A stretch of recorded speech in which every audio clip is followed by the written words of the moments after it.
আসসালামু আলাইকুম, সবাই কেমন আছেন? আশা করি ভালো আছেন। তো আপনার দোয়ায় আমি আলহামদুলিল্লাহ খুব ভালো আছি।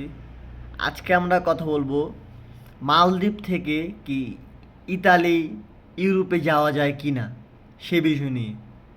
বা ইতালি যেতে খরচ কয় টাকা হবে, বা কোন প্রক্রিয়ার মাধ্যমে আমরা ইতালি যাব বা ইউরোপ যাব, সেই বিষয় নিয়ে আপনাদের সাথে আজকে কথা বলবো। চলুন দেরি না করে ভিডিওর মূল পর্বে চলে যাওয়া যাক। মূল পর্বে যাওয়ার আগে অবশ্যই যদি আমার চ্যানেলে নতুন হয়ে থাকেন অবশ্যই চ্যানেলটি সাবস্ক্রাইব করে পাশে থাকবেন। তো প্রথমত হচ্ছে কি, যদি আমি এক কথায় বলি মালদ্বীপ থেকে ইউরোপ যাওয়া যায় কি না, তাহলে আমি বলবো না, মালদ্বীপ থেকে ইউরোপ যাওয়া যায় না।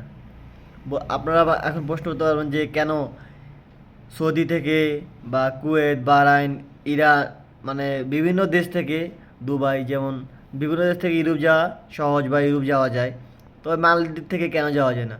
মালদ্বীপ থেকে ভাই যাওয়া যায় না কোনো মতেই ইউরোপ, এক কথায় ডাইরেক্ট না।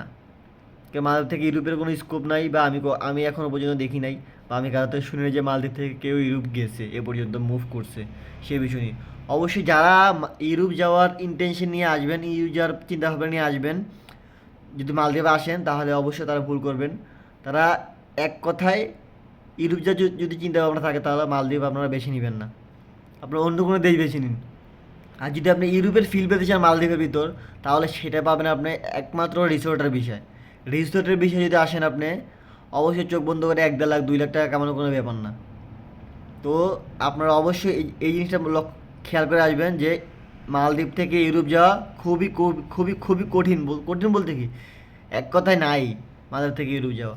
তো আপনারা যদি ইউরোপে চিন্তা ভাবনা নিয়ে আসেন অবশ্যই মালদ্বীপ আসবেন না। আর যদি ইউরোপে চিন্তা ভাবনা থাকেই মাথায়, তাহলে অবশ্যই অন্য দেশ বেছে নেবেন। তো এটাই, মালদ্বীপের থেকে ইউরোপ যাওয়া যায় না। তো সবাই আজকে এই পর্যন্তই, সবাই ভালো থাকবেন, সুস্থ থাকবেন। আসসালামু আলাইকুম, দেখা অন্য কোনো ভিডিওতে।